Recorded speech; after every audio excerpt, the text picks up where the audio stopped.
রকমের পুলিশের অনুমোদিত, বুঝছেন? 12-14 জন আছে। পছন্দ হলে করবেন। অরিজিনাল চাকমাইও আছে, হিন্দিও আছে, ছোটই আছে, বড়ই আছে। তাহলে আমি একটু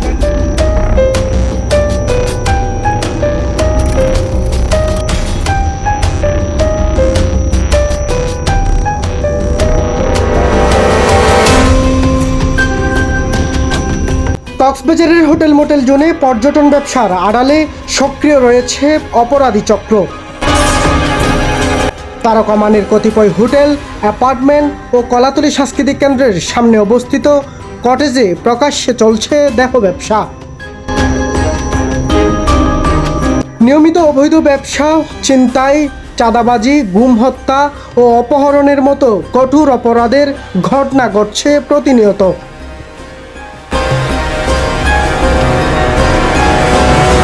এই এলাকাটি অধিকাংশ সময় প্রশাসনের নিয়ন্ত্রণহীন থাকার এই সুযোগ কাজে লাগিয়ে অপরাধীরা আরও নিয়ন্ত্রণহীন হয়ে উঠছে।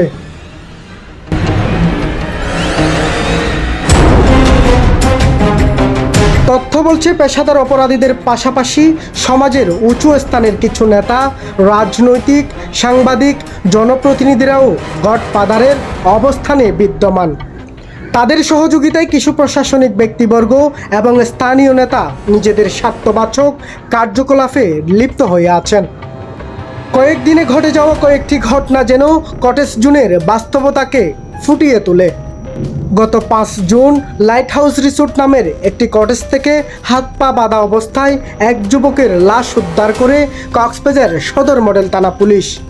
পরে জানা যায়, রামুর সেই যুবককে চাকরির প্রলোভনে ডেকে এনে সেখানে আটকে রেখে পরিবারের কাছে 7 লক্ষ টাকা মুক্তিপণ দাবি করে টাকা দিতে ব্যর্থ হলে তাকে হত্যা করা হয়েছে বলে দাবি করেন তার পরিবার।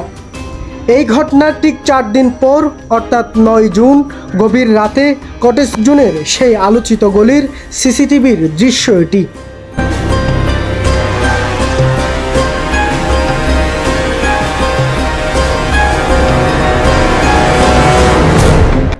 সাংস্কৃতিক কেন্দ্রের বিপরীতে কটেজ জোনের মুখে 24 ঘন্টা দালালদের সক্রিয় দেখা যায়।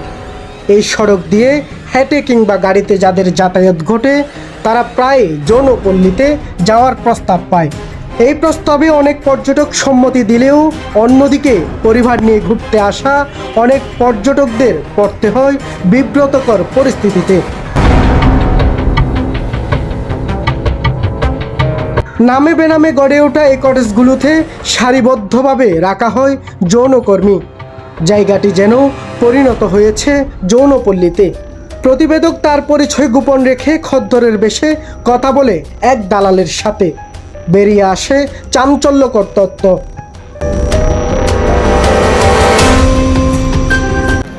নাইট হতো এখন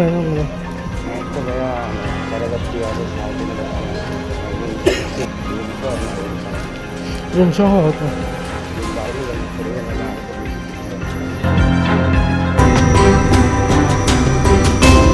সাম্প্রতিক সময়ে হোটেল মোটেল জোনের আলোচিত সেই গলির ভয়াবহ মারামারি ঘটনা ঘটার পর সেই ভিডিও সামাজিক যোগাযোগ মাধ্যমে ছড়িয়ে পড়তেই সদর মডেল থানার বিশেষ টিম গভীর রাতে হোটেল মোটেল জোনে অভিযান পরিচালনা করে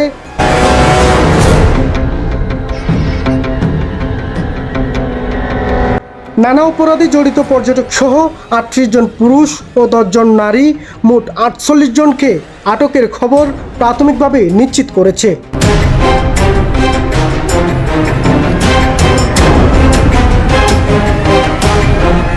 হোটেল মোটেল জোনের অপরাধ দমনে প্রশাসনের এই অভিযান অব্যাহত রাখার দাবি স্থানীয় সচেতন মহলের।